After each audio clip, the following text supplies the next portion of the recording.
Художественная литература дает возможность развиваться твоей собственной душе, эмоциям и чувствам. Самое главное нам не превратиться в функциональных роботов, у которых есть определенная программа.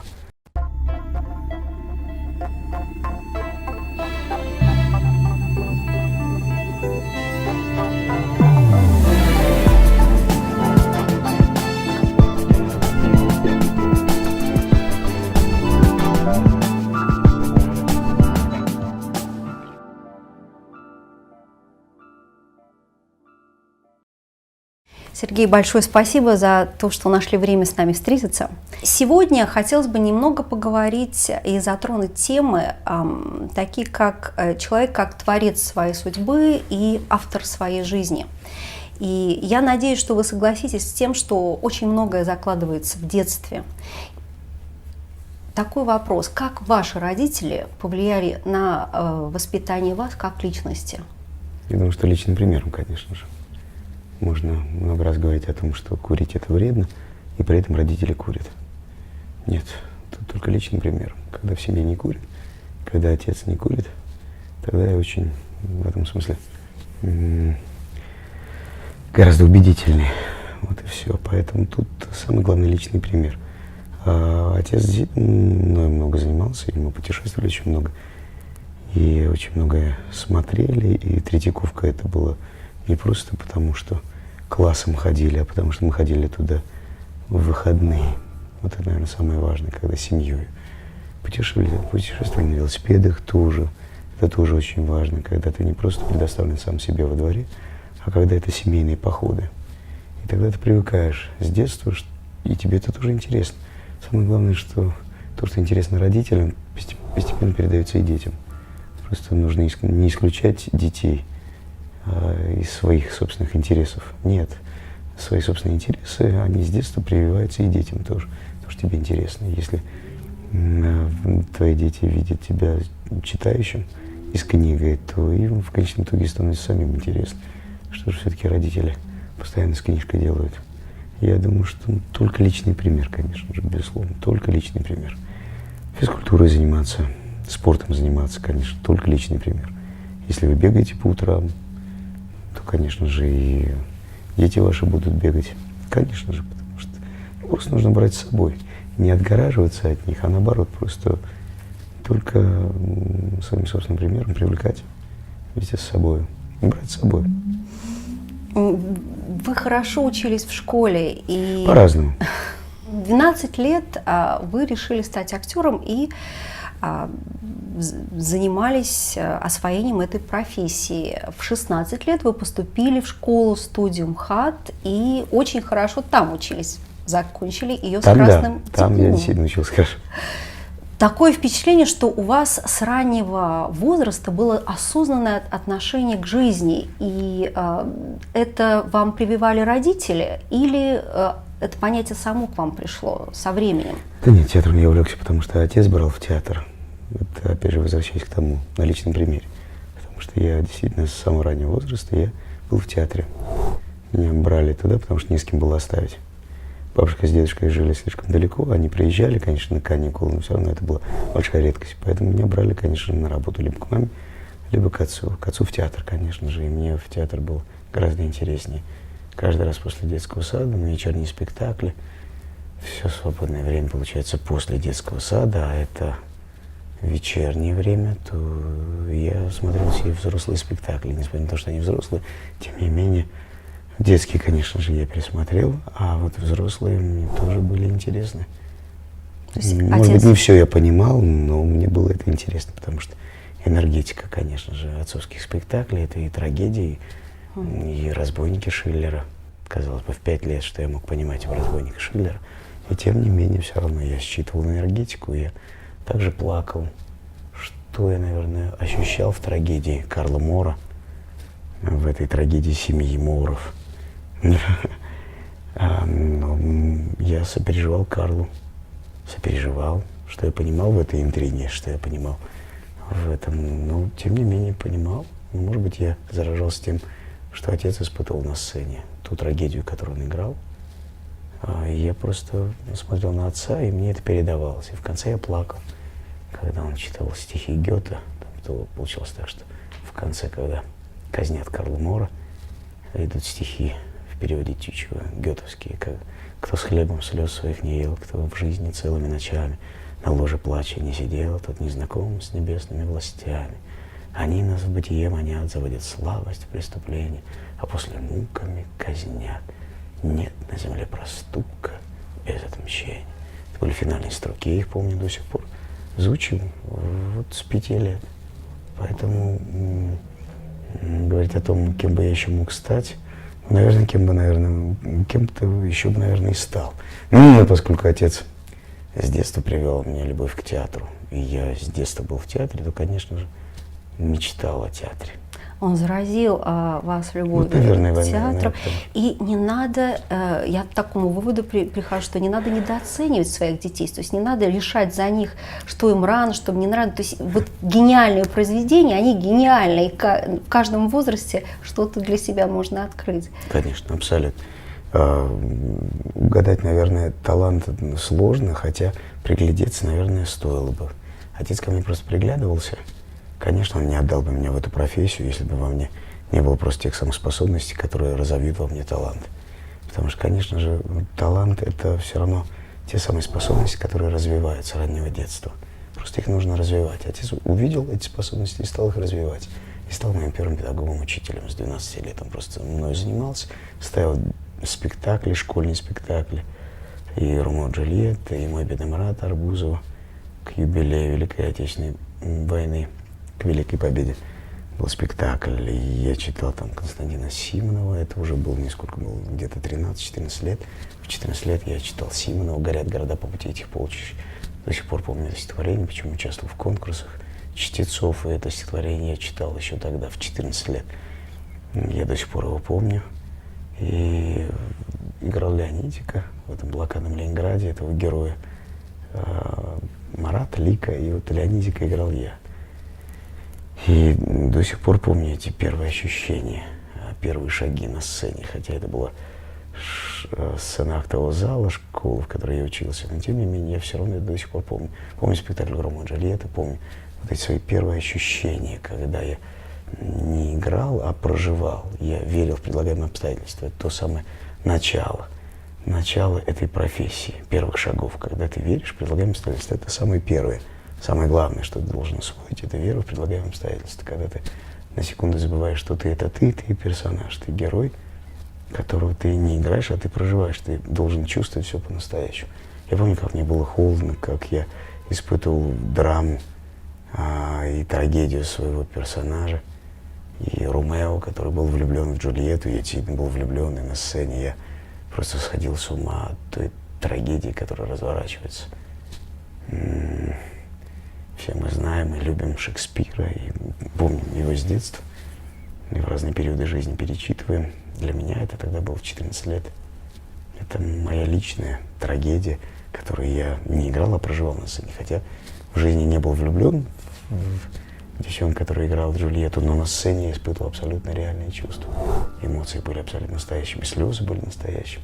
Вот это отец увидел, почувствовал и понял, что эти способности нужно развивать. Это, наверное, тот возраст, как раз-таки, когда человек очень открыт, да, когда он воспринимает намного проще, у него барьеров меньше, частоты больше. Самое важное, наверное, не изучить начинающего артиста, даже 14 лет. Вот это, наверное, самое важное, чтобы все-таки чувства и эмоции были настоящими, потому что иногда можно перебрать, и иногда все-таки с раннего возраста получаются такие актер-актерчи, что, наверное, было опасно. Но отец вот как-то так нашел определенный подход, и все-таки не ушло все в штамп. Все-таки это было живое искусство. Он все-таки во мне воспитывал живое восприятие по-настоящему, чтобы я чувствовал и по-настоящему все это воспринимал, каждую роль. Даже те отрывки, которые я читал при поступлении, помню до сих пор, Варлама Шаламова я читал, что тогда было очень неожиданно и необычно. При поступлении читать Варлама Шаламова. Вообще Варлама Шаламова мало кто знает и читал. Я читал рассказ из серии колымских рассказов Васька Денисов «Похититель свиней». Очень страшный рассказ. Может быть, кому-то будет интересно. Найдите колымские рассказы Варлам Шаламов. Это очень страшно.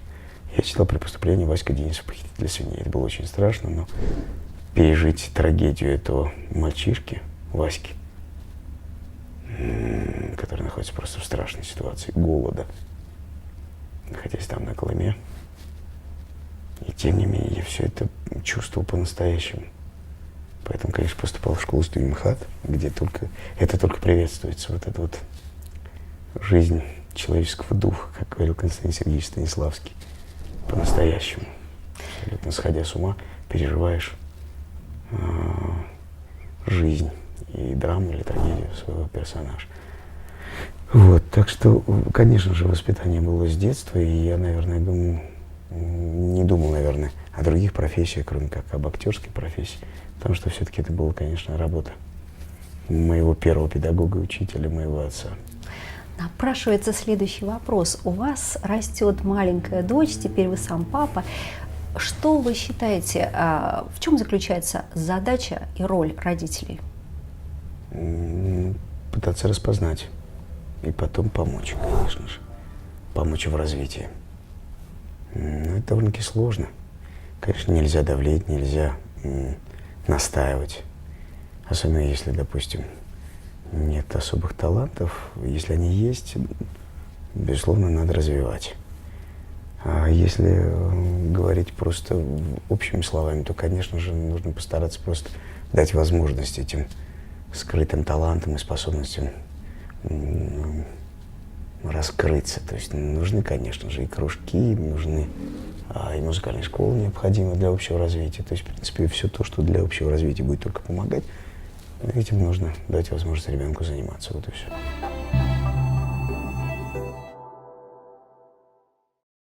Сергей, каковы были основные уроки, которые вы вынесли из стен школы-студии МХАТ? Нужно быть готовым ко всему, сразу сходу. Порой без подготовки, без особой подготовки нужно быть готовым. Следующий вопрос может показаться вам немного странным, даже провокативным, но все равно я вам его задам, потому что это действительно сегодня волнует очень многих людей. К сожалению, наши дети, подростки, до чего греха таить и взрослые тоже, сегодня очень много времени проводят в интернете, черпая оттуда большое количество информации, считая, что, в общем-то, этого достаточно. Для чтения литературы остается все меньше и меньше времени. Я знаю, что вы человек читающий, вы нам только что об этом рассказали, с детства читающий, причем серьезное достаточно произведение.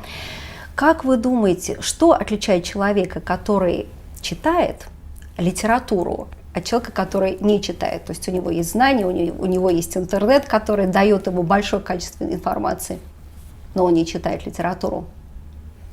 Информация есть информация. Она слишком холодная.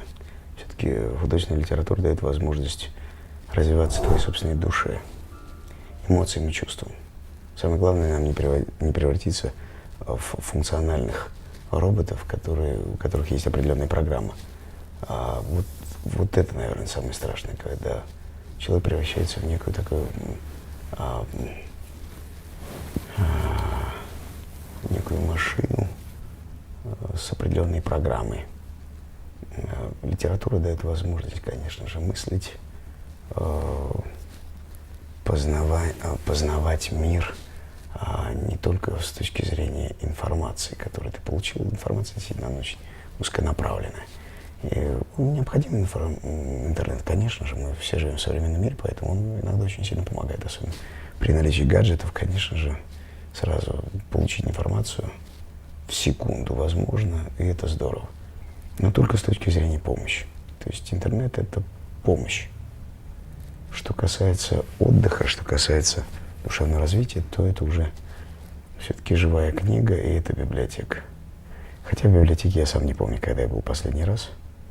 Это действительно такая уже сейчас большая редкость. Все-таки сейчас уже достаточное количество магазинов хороших, книжных магазинов. И, конечно, держать в руках книгу — это такое особое удовольствие. Сейчас есть очень хорошие издания, просто уже хорошие издания, красивые издания. во-первых, это очень, с точки зрения эстетической, даже, во-первых, это красиво, как в том самом анекдоте. Поэтому это действительно красиво. Хороший в переплете особенно. Хороший в кожном переплете. Поэтому даже вот этим можно, в принципе, спровоцировать интерес, особенно у молодой аудитории. Возьмите в руки красивый кожный переплет, и книга сразу приведет такое эстетическое удовольствие держать в руках. Но даже не в этом дело. Дело в том, что это, конечно же, особый мир, в который ты попадаешь, и который тебя... Если не зацепил, возьмите другую книгу, попробуйте. То есть не отказывайтесь сразу с самого начала. Если вдруг не зацепило, значит, я к этому не вернусь. Нет, порой так, что не зацепил. Бывает так, действительно, бывает что-то, что интересно, допустим, твоим друзьям, неинтересно тебе, такое тоже бывает. Но спровоцировать себя на этот интерес необходимо. То есть необходимо взять в руки книгу и постараться понять, насколько тебе это интересно. Это часть работы над собой. Ну да, это же действительно нужно сделать усилие, определенный шаг. Возьми другую книгу, третью попробуй, четвертую, пятую. Но обязательно что-то зацепит, обязательно. Я не верю в то, что вообще ничего не зацепит, и это действительно неинтересно. Нет, это интересно, главное, чтобы зацепило. Зацепило. А вообще, насколько важно творческому человеку иметь хорошее образование? Вот вы, в общем-то, хорошо учились и в школе, и в школу студию МХАТ закончили с красным дипломом. Помогло ли вам ваше образование в будущем? Это сугубо индивидуально, Профессии. конечно же. Потому что бывает талант, который ничему не учился, такие природные гении, когда действительно, не обучаясь ничему, человек вот абсолютно интуицией своей живет. Абсолютно интуитивно. Понимаешь, что нужно поступать именно так или иначе. Когда на сцене он чисто интуитивно делает такие вещи, которые сам порой не может объяснить. Это такая природа гениальности. Абсолютная гениальность, когда не понимаю, как это сделал, но это абсолютно гениально. Есть, конечно же, профессия. Профессия и крепкие профессионалы, они сейчас, мне кажется, во всех профессиях нужны. Крепкие профессионалы.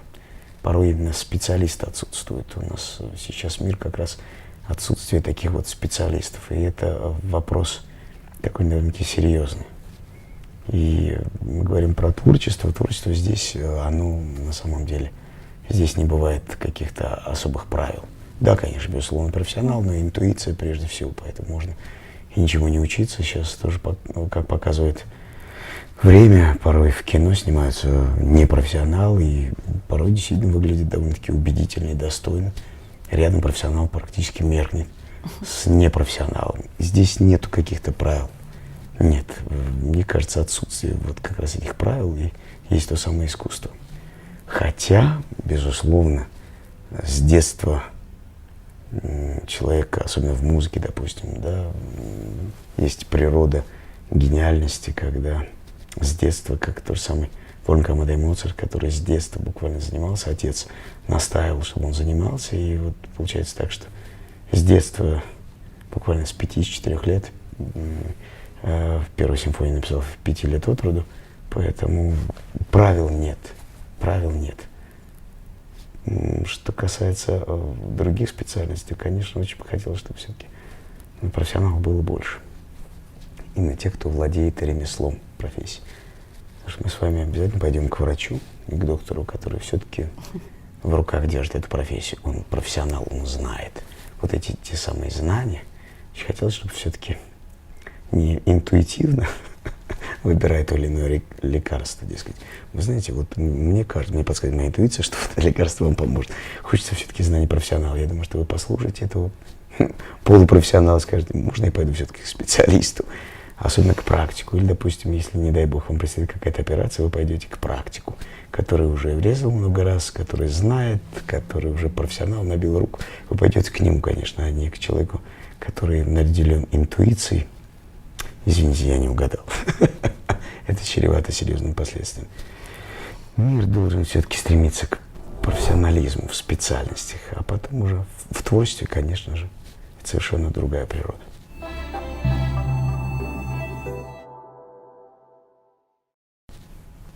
На своем сайте вы вместе с Константином Хабенским призываете помогать его фонду благотворительному. Расскажите, пожалуйста, немного об этом фонде и вообще о том, что вы считаете для себя благотворительностью. И, Сейчас у нас, недавно как раз мы придумали такую совместную акцию с фондом Константина Хабенского, помочь детям, которые борются с тяжелыми болезнями, как раз в преддверии выхода нового фильма моего «После тебя».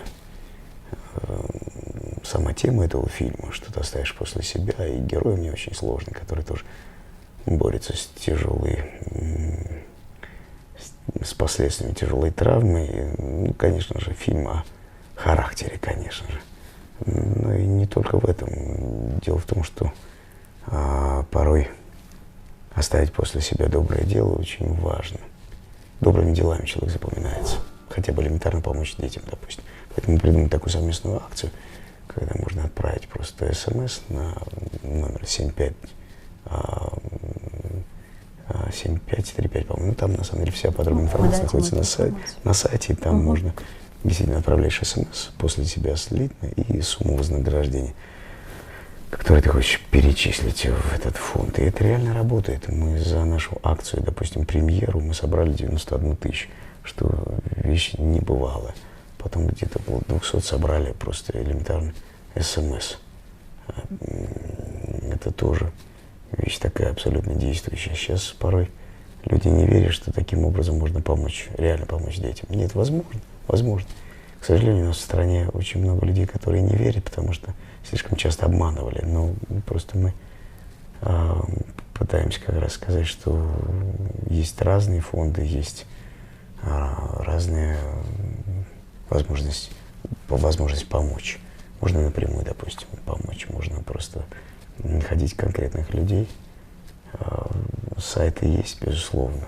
Можно просто обращаться в такие фонды, которые действительно, допустим, фонд Чулпан Хаматовой «Подари жизнь». Я тоже сотрудничал, тоже мы участвовали в поддержке как раз помощи детям, которым как раз занимаются это с онкологическими заболеваниями.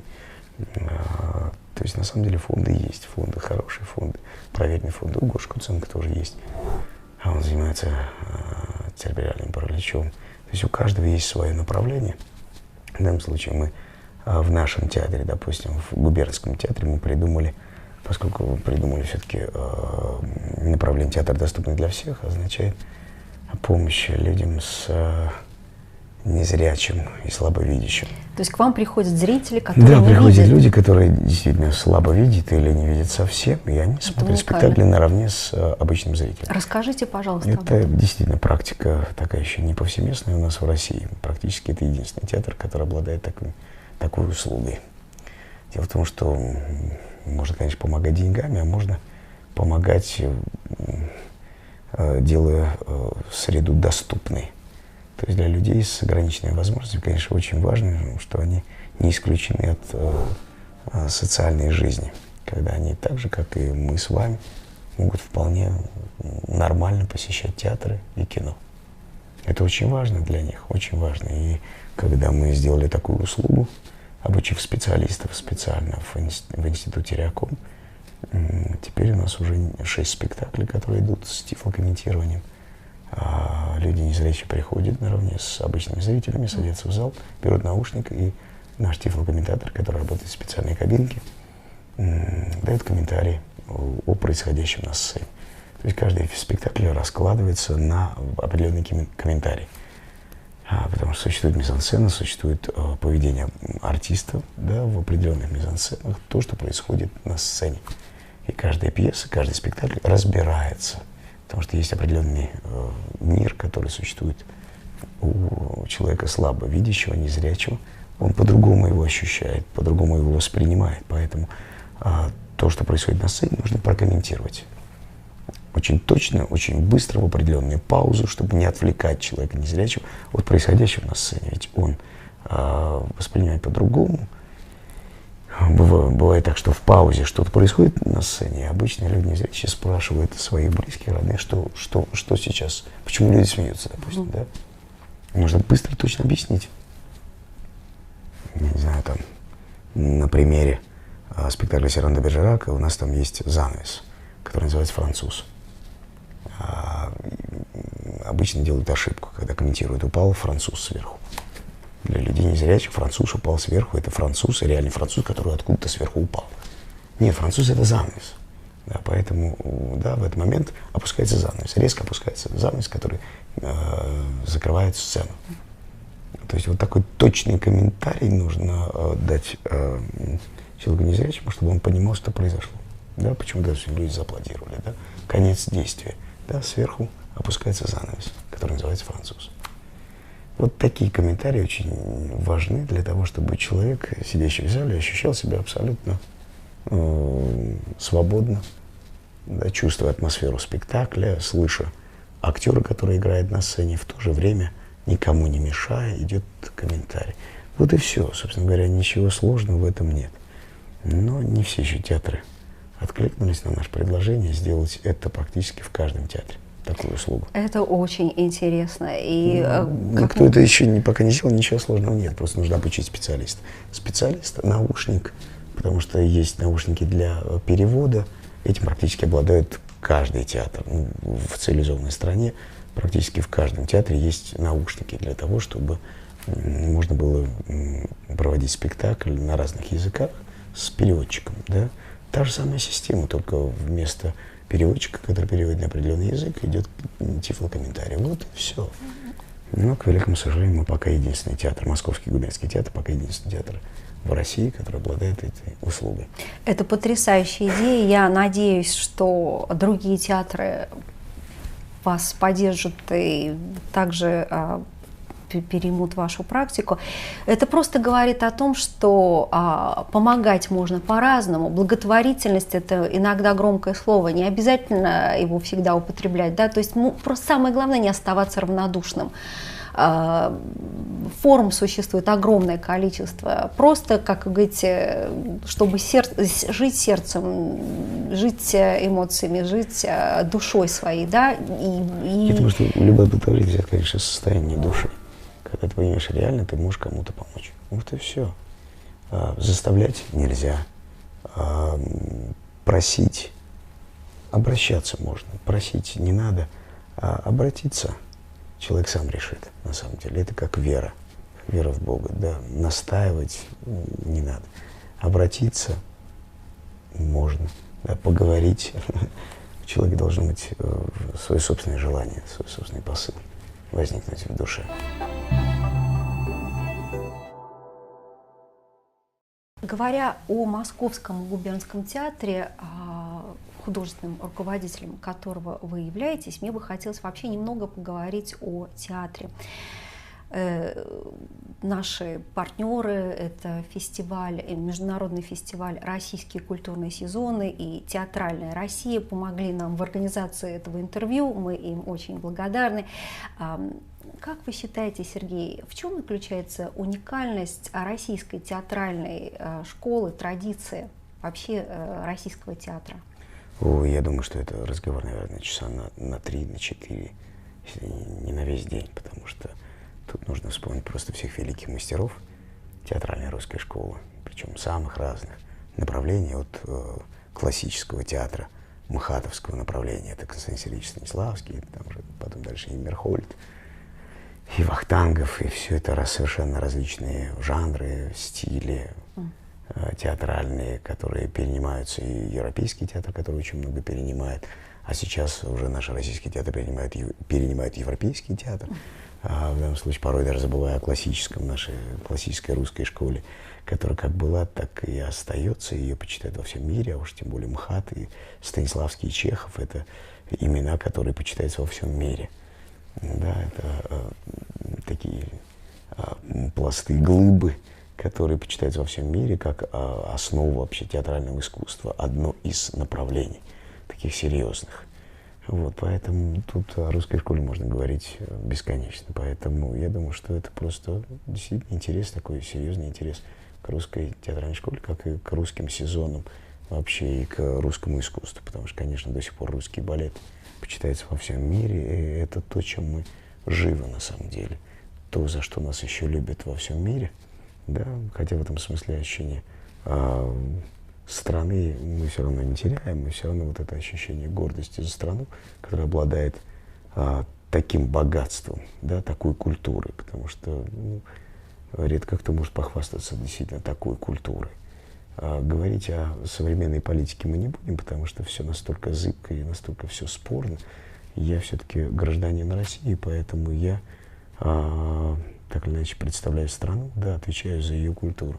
Поэтому для меня самое важное, то, чем мы богаты, то и представляем. Поэтому вот за это, как говорится, я отвечаю. Поэтому, что касается спектаклей, что касается музыки, да, спасибо большое, что все-таки есть еще такие подвижники, как Валерий Абисалович Гевель, который проповедует нашу русскую классику во всем мире. И Денис Мацуев, который ездит по всему миру и знает, и любит, и Стравинский, который звучит Рахманинов, который звучит. Это все те самые, то самое, что действительно заставляет весь мир действительно уважать Россию за ту самую великую русскую культуру, которую представляют эти великие мастера, гении в своем деле. Вот, поэтому, что касается русского театра, то, конечно же, очень бы хотелось, чтобы действительно лучшие представители театрального искусства как раз и представляли русский театр за рубежом. И спасибо большое, что существует как раз этот фестиваль. Я надеюсь, что и Московский губернский театр поучаствует в этих фестивалях. Сложно, конечно, порой вывозить большие спектакли, огромные спектакли, потому что они требуют действительно дополнительного финансирования, с чем мы, собственно говоря, сталкиваемся еще и в России тоже, потому что вывести большой спектакль очень сложно. Это дорого. Спектакли в Московском губернском театре масштабные, очень хорошая детская программа, детское направление, которое мы развиваем. И для меня это очень важно, что в драматическом театре был еще и детский репертуар, очень серьезный детский репертуар. У нас один из лучших детских репертуаров. Не хвалясь, могу сказать, что на наши детские спектакли просто билетов не достать, потому что это действительно такой серьезный размах. Но и вывести порой очень сложно, потому что это и декорации, и костюмы, и занятое количество актеров. Это масштабно, это зрелищно. То, чего сейчас, собственно говоря, детям и нужно. Им нужно зрелище. Причем не бессмысленно, а с большим смыслом. Вложено действительно немало средств в эти спектакли, но это стоит того. Просто потому, как дети реагируют. Это действительно уж тут все отдаешь для того, чтобы они потом выходили с ощущением просто счастья. Ну и привлечение просто к той самой литературе, о чем мы с самого начала говорили, потому что после «Острова сокровищ», допустим, нас начинают читать после «Маугли», «Маленький принц», который и взрослым, и детям настолько становится близко и дорог, и потом перечитывают Экзюпери. И это все то самое подвижничество, то, ради чего, собственно говоря, мы и работаем. Вот что важно. Взрослые спектакли, конечно, если бы была возможность, я не знаю, это уже задача, опять же, той принимающей стороны, насколько им будет интересно. С удовольствием показал «Веселого солдата» Астафьева, допустим.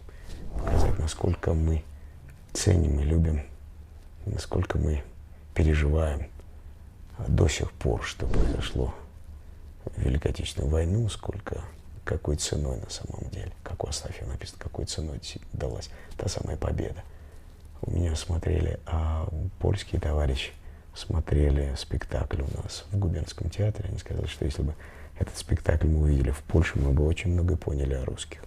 Как ни странно, ввиду политической ситуации, когда очень много русофобии и в Европе, и вообще в мире русофобии, очень важно, допустим, такие спектакли, допустим, как «Веселый солдат» Астафьева, показать, насколько мы переживаем, насколько мы болеем душой, насколько, какой ценой, и кто является истинным героем, и насколько наш русский народ готов сопереживать, сострадать, насколько действительно велик тот самый народ, который столько пережил и за революцию, и за годы войны, сколько перенес, на самом деле, тот самый народ в этой великой стране.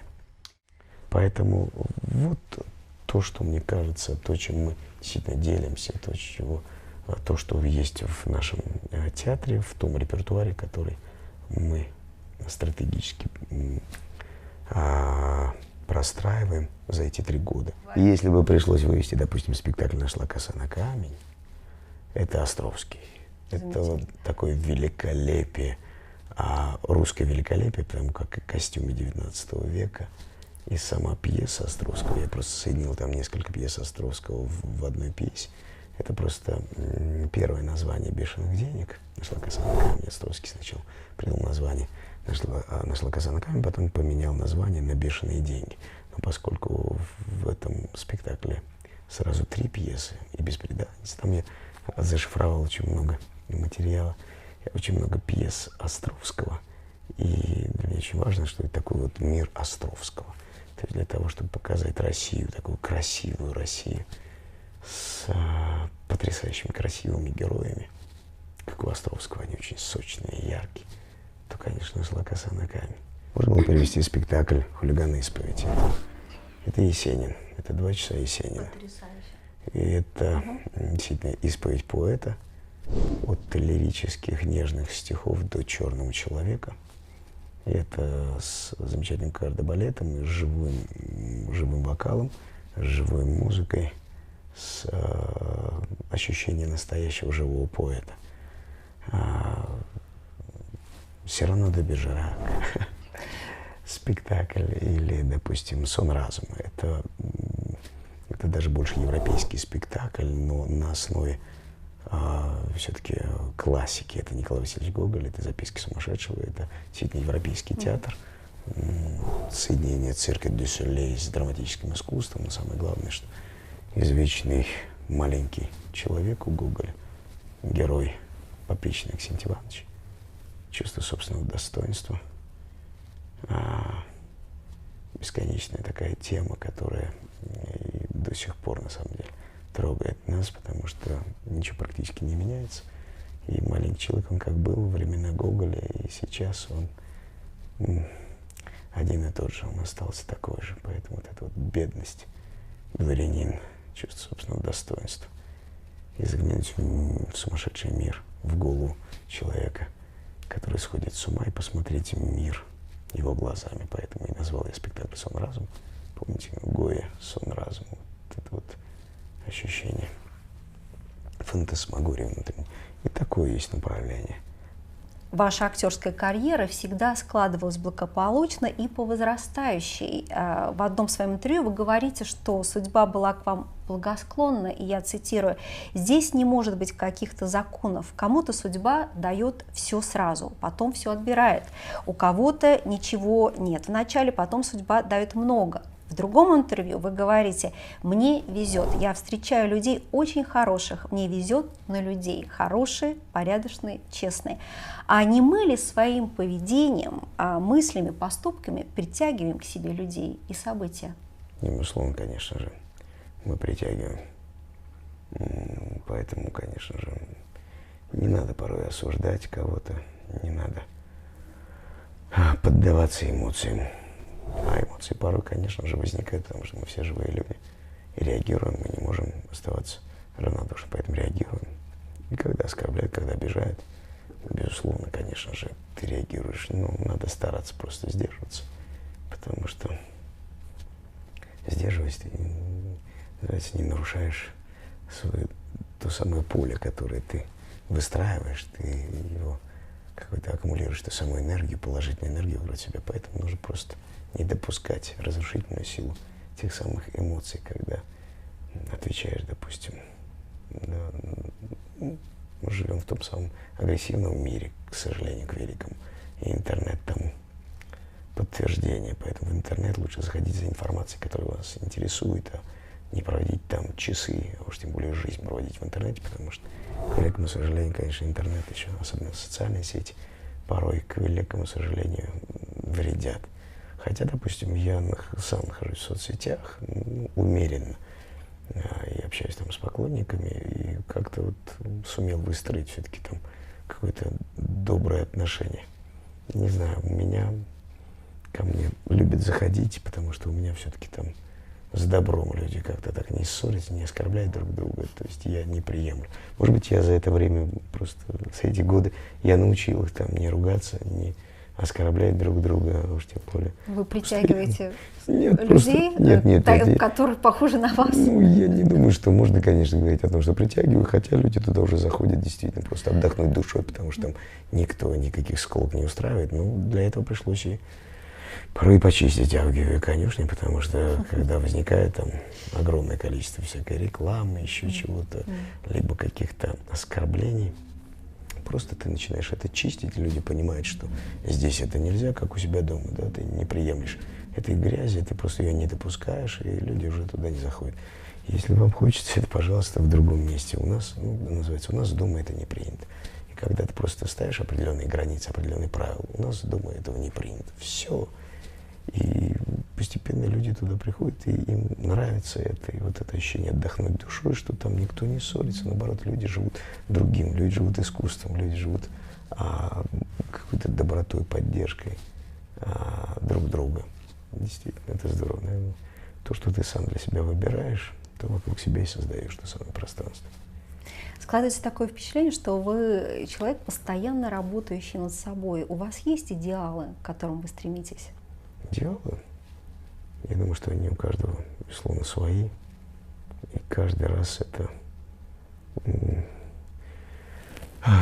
сложно говорить. Я не буду, наверное, выдавать всех секретов, но, конечно же, безусловно, ты стремишься к лучшему.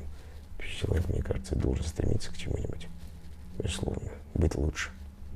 В этом, я думаю, что цель нашей жизни — быть действительно лучшим, достойным человеком, во всяком случае. Потому что хорошо, когда все-таки тебя потом помянут добрым словом. Быть достойным. Даже если ты делаешь ошибки, да, учись их исправлять. Да. Просто иди и двигайся вперед. Не застывай на месте. Двигайся, работай над собой. Тем более, что когда есть над чем работать, прекрасно, замечательно, значит ты жив. Вот ваше отношение к ошибкам. Вы говорите, ошибки даются для того, чтобы ты что-то понял. Без ошибок невозможно прожить. Ошибки совершаешь, ошибок много. С другой стороны, понимаешь, что все эти ошибки были совершены для того, чтобы что-то понять и чтобы впредь их не делать. Но все же случаются неудачные проекты, разочарование в людях. Что помогает встать и идти дальше? Не могу так сказать, что прям вот реально. Есть какие-то рецепты восстановления? Или... Не скажу, не назову. Раньше бы назвали силой воли. Вот я думаю, что, наверное, больше подходит, наверное, это понятие. Сила воли. Да, воля в кулак. Встал, пошел. Если нет такой силы воли, то прекрасно, если у вас есть какой-то близкий товарищ, друг, да, который вам поможет встать на ноги. Прекрасно, если у вас есть любовь. Это тоже мощный двигатель. Мощный двигатель для того, чтобы двигаться вперед, быть даже лучше. Потому что любовь, конечно же, это такая серьезная сила. Важна ли для вас критика? И если да, к мнению кого вы прислушиваетесь? Для творческого человека, безусловно, нужна все-таки добрая критика, потому что критика злая обычно разрушает, и никакому созиданию она не ведет, а уж тем более не помогает творческому человеку, как мне кажется, совершенствоваться. Зло и уж тем более агрессия. Нет, мир человека творческого очень хрупкий и, конечно, очень зависим от чужого мнения. Есть, конечно, те, которые плевать хотели на чужое мнение, но это все-таки, я думаю, что не так, даже если они внешне довольно-таки упакованы и закрыты, и говорят о том, что чужое мнение их не волнует. Это неправда. Все равно в душе своей, где-то в глубине души своей, все равно зависимы от мнения. Поэтому, конечно же, добрая критика, она только способствует, потому что по-доброму посоветовать, пожелать, допустим, советы опытного человека, наставника, добрые советы, не унижая художника. Потому что бывают ошибки, бывают заблуждения. Но просто по-доброму посоветовать — это замечательно, это приемлемо. К великому сожалению, у нас сейчас критики как таковой доброй не осталось. Это какое-то внутреннее возмещение своих собственных каких-то ущербных амбиций, которые есть в человеке. Может быть, отношение к критике, потому что критику сейчас не воспринимают. И поэтому вот эта некая ущербность, дескать, нас не воспринимают, нас не любят, но тогда мы будем в пух и прах, и всю свою нежность, и свои какие-то внутренние какие-то комплексы мы возмещаем на других. Вместо того, чтобы оценить что-то доброе, люди видят только плохое, и это уже не критика, это действительно внутренние какие-то свои комплексы, какая-то ущербность внутренняя сразу пролезает. Мне кажется, человек уверенный в себе, он и по-другому даже критиковать-то будет. По-другому. Называется советы, добрые советы настоящих театроведов, допустим, или киноведов. Добрые советы. Вот что действительно было бы здорово. Сергей, вы полностью отдаетесь профессии. Что эта профессия дает вам? Ну, это тоже разговор, наверное. Даже, наверное, ответа до конца, наверное, не будет. Это моя жизнь. Это моя жизнь, в которой я что-то понимаю о себе, что-то понимаю о других. И это жизнь. Как сама жизнь. Да, наша. Разная такая моя профессия. Это жизнь. Как вы относитесь к компромиссам и в каких случаях вы считаете они неизбежны? Компромисс. Я думаю, что все в творчестве является компромиссом. Потому что ты порой не знаешь того самого результата. Ты можешь предугадывать, предполагать, а в конечном итоге просто реально идти на какой-то компромисс, потому что компромисс — это испытание. Это испытание самой идеи, испытание самого себя. Думаю, так. Фильм «Реальная сказка». Мне немножко хочется поговорить о нем. Он вышел в 2011 году. Вы выступили генеральным продюсером этого фильма и сыграли Ивана Дурака. Мне сразу хочется высказать свое мнение об этом фильме. Это реально хорошее кино, его надо смотреть, желательно всей семьей. И это то, что, я считаю, помогает развить критическое мышление. Что подтолкнуло вас сделать этот фильм? Что послужило мотивом? Потому что, насколько я понимаю, вы также были соавтором сценария, то есть вы были очень вовлечены в эту работу, она для вас была важна. Интересно, что вы об этом вспомнили, потому что это действительно было очень давно. И для меня, наверное, самое важное было это та самая культура. Даже в сказке заложена та самая культура той страны, в которой ты живешь. И в каждой стране есть свои собственные сказки. Есть свои герои, о которых знают, которых любят, и которые дают ту самую силу и энергию. Все-таки у каждого народа есть свои легенды и свои сказки. И прекрасно, когда мы их помним и знаем, потому что они дают нам ту самую силу. Когда мы живем привнесенными героями, не секрет, что есть те самые герои, которых нам навязывают и которые становятся нашими уже героями. Хотя это не совсем верно. Это привнесенные герои. Но свои-то, я убежден, что есть в швейцарских эпосах своих сказки, есть свои легендарные герои. Ну, конечно. И прекрасно, когда мы их помним, потому что если мы их забываем, мы теряем свою собственную силу. Мы живем уже другими героями, какими-то псевдопривнесенными и придуманными. А вот те самые, которые из глубины веков, да, это и есть, мне кажется, то самое настоящее, что должно быть. Мы должны помнить свою культуру, свои сказки, и те самые персонажи, даже отрицательные персонажи, это все те самые энергии, которые питают как раз культуру той самой страны и нас подпитывают, потому что мы живем в этой стране. Так что это называется помнить свои корни, вот и все. Если мы их помним свою культуру, мы помним сказки, помним эпос, то значит мы можем считать себя людьми. И слоган фильма был «Надо просто верить». Надо верить. Если мы верим, так же, как действительно верить в свои собственные силы, это как верить в сказку. Верить, вера на самом деле, она порой и спасает, и помогает. Главное верить, вот и все. Так же, как и в сказочные персонажи. Если ты веришь, они есть. Если не веришь, ну, значит, нет. Поэтому это самое главное. После этого у меня были и другие продюсерские проекты, и сейчас, допустим, выходит как раз очередной продюсерский проект, это фильм «После тебя». Расскажите, пожалуйста, немного о нем. Это авторское кино, и я рад, что действительно это один из немногих шагов все-таки в сторону развития авторского кино. И то, что у нас довольно-таки широкий прокат будет авторского кино, это о многом говорит, что авторское кино может быть еще и зрительским.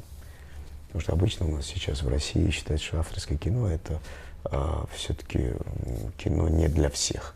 Это для киноманов, для киноведов и для фестивалей. А в широкий прокат обычно картина не выходит, а если выходит, то таким маленьким тиражом и в нескольких кинотеатрах. Поэтому практически авторского кино у нас зрителей не видят. Другое дело, что есть разное кино, конечно. Не всякое кино, допустим, зритель пойдет смотреть. Но я считаю, что авторское кино должно быть и зрительским, и мейнстрим, да. Оно вполне может быть созвучно нашему времени и идти в кинотеатрах наравне, допустим, с теми самыми блокбастерами, фильмами-катастрофами и фильмами-развлечениями, комедиями, которых сейчас очень много в кинотеатрах и составляет основной репертуар кинотеатров нашей страны. Это вот именно эти самые блокбастеры, фильмы развлечения. Я думаю, что авторское кино должно занимать в процентном отношении также свою определенную нишу, но довольно-таки широко. Потому что все-таки авторское кино, оно заставляет думать, оно с той самой культурой, да, не просто система развлечений, потому что система развлечений, она порой уже падает настолько до определенного уже такого уровня юмора, когда уже не всем, допустим, порекомендовал бы, да, или всей семьей бы не пошел, а уж тем более детей бы не повел, потому что уже до этого порой падает наш юмор, и это печально. А авторское кино как раз может постепенно возвращать все-таки аудиторию, мыслящую аудиторию в кинотеатр. Потому что даже взрослое поколение, собственно говоря, в кинотеатры не ходит. Ну, а на что ходить? На развлечения? Ну, все-таки человек взрослый, он себя уже уважает настолько, что, ну, как-то так пойти поесть попкорн в кинотеатр. Ну, иногда можно себе позволить такое ребячество определенно, пойти на хороший блокбастер, потому что есть и хороший блокбастер, бесспорно. Фильмы такие вот, да, которые требуют как раз большого экрана, какого-нибудь IMAX, да, для того, чтобы это действительно было тем самым впечатлением таким серьезным. Давайте да? все-таки о вашем фильме поговорим. Авторское кино, тебя. авторское кино все-таки должно действительно тоже идти для того, чтобы и взрослое поколение могло прийти. И кино, которое тебя не оставляет, которое заставляет тебя думать. И это как раз вот фильм об этом. Вы говорите, после что тебя. Это фильм о том, что важно оставить что-то после себя. Сложный герой. Я такого не играл. То есть благодаря моей жене, Анне Матиссон, режиссер. Да, режиссер и сценарист этого фильма, она специально придумала этот сценарий, То есть написала его для меня и сняла фильм. И подарила практически мне эту роль, за что я благодарен. Аня действительно увидела во мне совершенно необычного героя, и я действительно там совершенно другой. Танцор балета, артист балета, танцор, который 20 лет назад действительно был №1, премьер Большого театра. Это выдуманный, вымышленный персонаж, хотя после показа на Кинотавре количество запросов на имя Алексея Темникова было огромным. Все думают, что я сыграл очередную историческую личность. На самом деле это абсолютно придуманный герой. Он действительно был №1. И потом тяжелейшие травмы, и на 20 лет человек себя вычеркивает из балета. Да, он гений, то есть таким его и считали. Гений, абсолютный гений. Но из Моцарта получился Сальери. 20 лет он похоронил в себе балет, хотя он был рожден для этого, таким он и был. Но 20 лет человек уничтожил в себе даже мысль о том, что можно как-то вернуться, можно стать хореографом и так далее. Человеческая трусость, ну, не знаю, здесь на самом деле столько вопросов задает эта картина. И она действительно очень долго не отпускает. И она провоцирует зрителя поразмышлять, подумать, что очень важно. Редко сейчас картина дает возможность тебе подумать. То, что говорят, что эта картина как раз в направлении, допустим, фильма «Одержимость» или фильма или Бёрдман, допустим, да. Да, это то направление, когда после картины мы думаем, Прекрасно. мы не спим ночами, мы разгадываем, мы пытаемся понять, что же в данном случае нас так зацепило и насколько мы согласны с этим героем, насколько мы его оправдываем или не оправдываем, насколько мы можем оправдать, допустим, его поступки, насколько мы можем сами, допустим, поступить так или иначе, насколько мы действительно готовы оставить после себя или отдать все для того, чтобы, допустим, что-то оставить после себя. То есть там очень много вопросов. И он оставляет что-то после себя в результате? Я не буду рассказывать, посмотрите. А что? 16 марта у нас в России будет прокат, потом фильм, конечно, пройдет и по центральным каналам, и появится в интернете, поэтому здесь, я так полагаю, Швейцария потом можно будет, конечно, скачать в интернете, посмотреть, хотя на большом экране масштаб драмы, которая разворачивается у нас перед глазами, он, конечно, такой очень мощный. Фильм не лишен юмора, там очень много юмора, причем такого хорошего, качественного юмора. Здесь, знаете, как говорится, душой отдыхаешь, потому что это как раз тот самый качественный, хороший юмор, который возвращает все-таки к тому самому юмору, когда мы сами себя уважали. Когда мы, кстати, качественный, хороший юмор, это как раз к тому самому советскому хорошему кино, хотя фильм современный, модный, потому что и снят он очень современно, и размах, конечно, и Большой театр, и Мариинка там представлен довольно серьезно. Даже маэстро Валерий Михайлович Гергиев снялся в роли Гергиева. И, может быть, из-за того, что реальные персонажи есть в этом фильме, есть и Рада Баклитару, есть и Алла Духова, и есть и Дима Хрусталев, которые сидят в жюри как раз танцевального шоу «Танцую», поэтому и возникает ощущение, что я играю как вот действительно абсолютно настоящего героя, исторический персонаж, некий Алексей Темников. Пришлось танцевать в фильме. Современный танец поставил Раду Баклитару. И исключая сложные элементы, которые за меня делал премьер Мариинского театра Денис Матвиенко, сложные прыжки, конечно же, тут нужно было заниматься с детства, чтобы так прыгать. Я все-таки драматический актер, но все остальное делал я сам. Вот я вспомнил то, чему меня учили в школе студии МХАТ, и станок я вспомнил. И великолепно. Спина, было очень тяжело, конечно, с этой спиной, потому что спина, конечно, у всех танцоров, она, конечно, сразу видишь артиста балета, он видит сразу.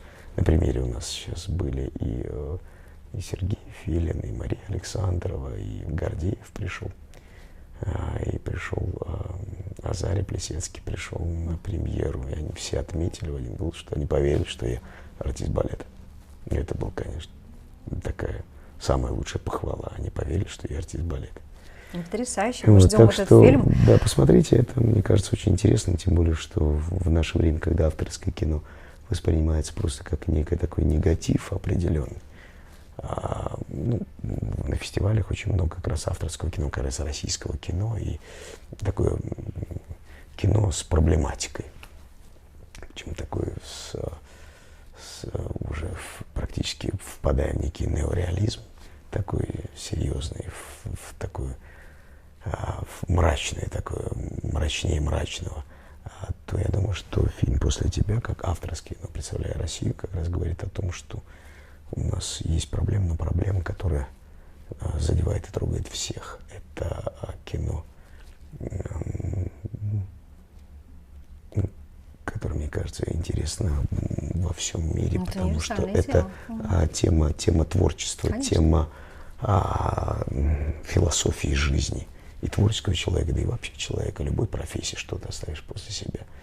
Да, что бы вам хотелось оставить после себя, драма. Сергей? Я думаю, что... Я уверен, что вы не раз задумывались над этим фильмом. Давайте к этому вопросу. У вас вообще потрясающие роли. К вопросу вернемся к этому. Я думаю, что когда мне будет прилично лет, тогда я думаю, что я отвечу на этот вопрос, что я оставил после себя.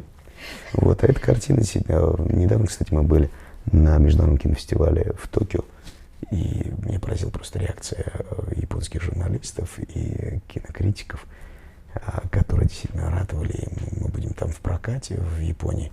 Им очень понравилась картина, и насколько они любят русское искусство. И эту картину они просто отметили. То есть и они реагировали замечательно на все шутки, которые там были. Перевод там идет сбоку. Эти иероглифы, они также абсолютно, как и наши зрители, реагировали на все шутки и абсолютно четко восприняли и идею фильма, и она их зацепила, и это приятно. Какие самые легкие были роли, когда вы, одушевляя себя, может быть, какая-то была духовная связь с этим героем, и самые тяжелые роли для вас, когда вы просто погружаетесь в чужую энергетику? Здесь я думаю, что о каждой роли можно говорить также бесконечно долго, потому что каждая роль и любимых ролей, конечно, наверное, тоже очень много. Конечно, здесь не буду обижать ни одной из них. Они поэтому все здесь они все разные, и поэтому здесь по-разному можно говорить. Каждая роль просто требовала действительно отдельной подготовки и погружения отдельного, поэтому здесь о каждой можно говорить долго. А можно сказать, что готовясь к этим работам, потом работая с этим материалом, вы что-то для себя новое открываете? Вот было такое, что вот работы какие-то изменили ваш взгляд на жизнь в какой-то мере, может быть, даже какие-то привычки поменяли, или вы вообще просто по-другому на мир стали смотреть? Потому что вы посмотрели на мир глазами этих героев. Просто я прожил огромное количество жизней, вот и все. Такой колоссальный опыт, который ты переживаешь, который тебе дает очень много, огромное количество жизней. Вы говорите, я цитирую, «Главное — сохранить самого себя и быть честным перед самим собой». Когда ты честен в своей профессии перед самим собой, перед окружающими, это то самое незаменимое качество энергии, которое дает тебе возможность существовать, дальше жить, творить. Что помогает вам сохранить самого себя? То, что ты делаешь, кому-то нужно. Вот это самое, наверное, важное. Потому что для творческого человека, конечно, необходимо. Я понимаю, что есть художник, который может писать картины и после смерти стать известным и востребованным, популярным. До этого он с хлеба на воду писал картины, не понимая, кому это нужно. Это, конечно, очень тяжело, наверное, и страшно. Так же, как писатель, наверное, может писать в стол, не понимая, нужно это или нет. Артисту, конечно, необходимо признание.